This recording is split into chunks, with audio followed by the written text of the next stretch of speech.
Bonjour à vous, chers et choisis de Jésus.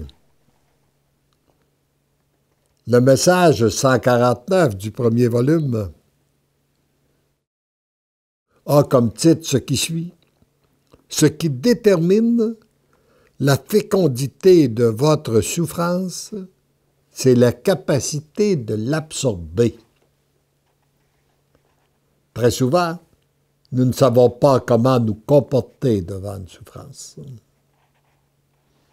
Ça me rappelle la dame que j'ai rencontrée lors de mes périples en Europe, qui vient me dire moi, j'ai porté une très grande souffrance toute ma vie parce que j'étais une personne très, très angoissée. J'étais toujours angoissé. Ça fait 2 ans et demi que je vous connais. Ça fait 2 ans et demi que je me nourris des livres pour le bonheur des miens, mais choisi Jésus. J'ai fait tout ce qui est recommandé dans ces volumes-là.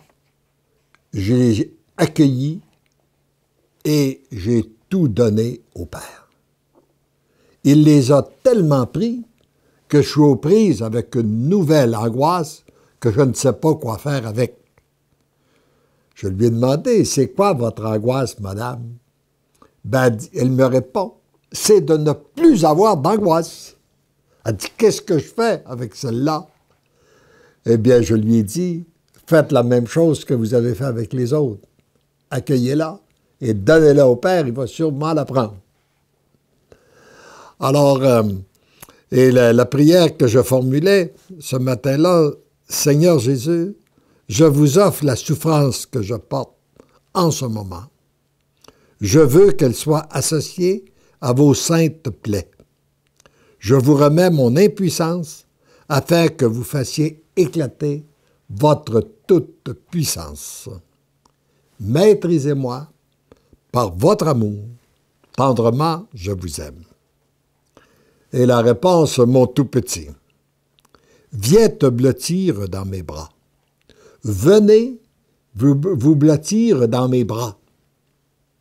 Car notre Dieu a de très grands bras.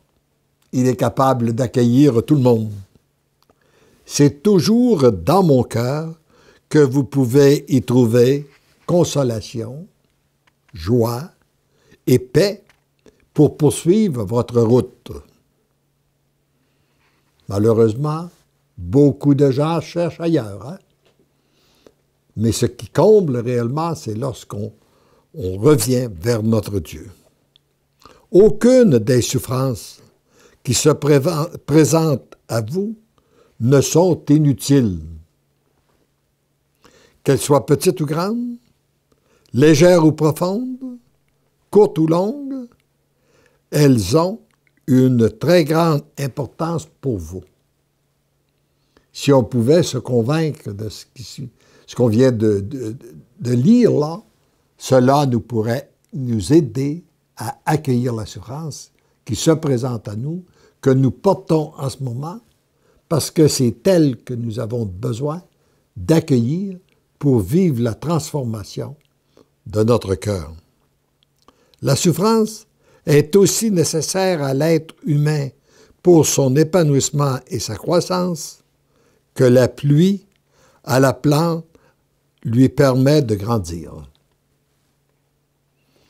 Ce qui détermine la fécondité de la plante, c'est sa capacité d'absorber la pluie qui tombe. Hein? Il en est de même pour vous.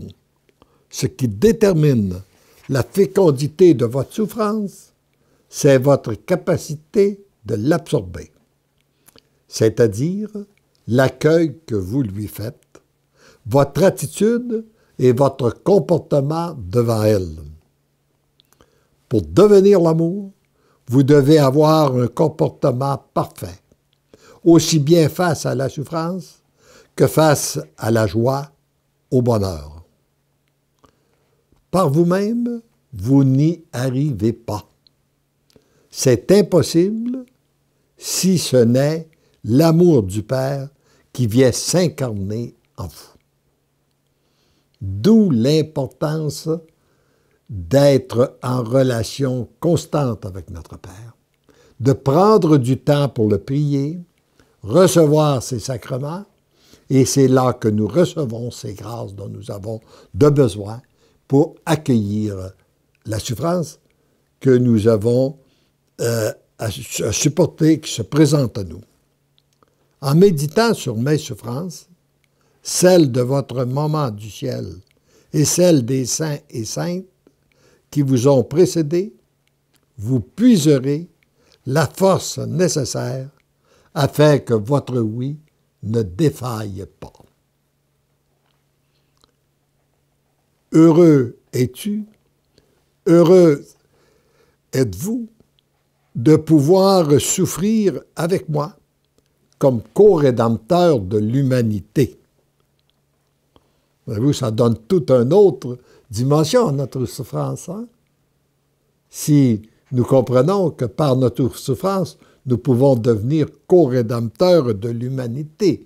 Comme nous dit saint Paul, « Je souffre dans ma chair ce qui manque à la passion du Christ. » Par votre oui, la grande paix et joie qui vous habitent sont beaucoup plus puissantes que la souffrance que vous en ressentez. Et je pense à ce moment à un ami qui est mort du cancer et qui avait donné tous ses oui au Seigneur. Oui, j'accueille cette souffrance, j'accepte que tu me guérisses.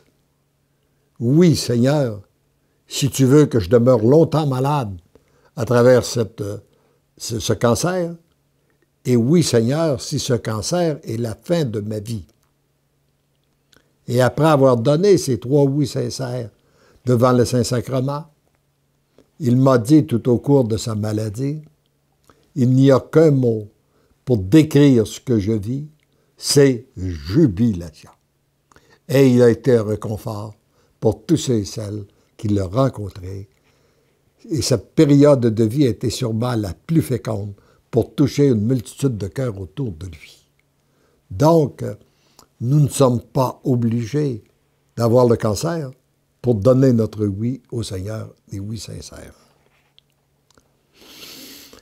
La souffrance bien accueillie et vécue vous aide à devenir plus rapidement l'amour. Vous êtes profondément aimé, acceptez que cet amour soit plus fort et plus puissant que tout. Mon cœur est brûlant d'amour pour vous. Oui, oui, je vous aime, je t'aime. Et c'est ce que Jésus veut répéter encore à chacun de vous qui m'écoutez en ce moment. Oui, oui, je vous aime, je t'aime. Amen.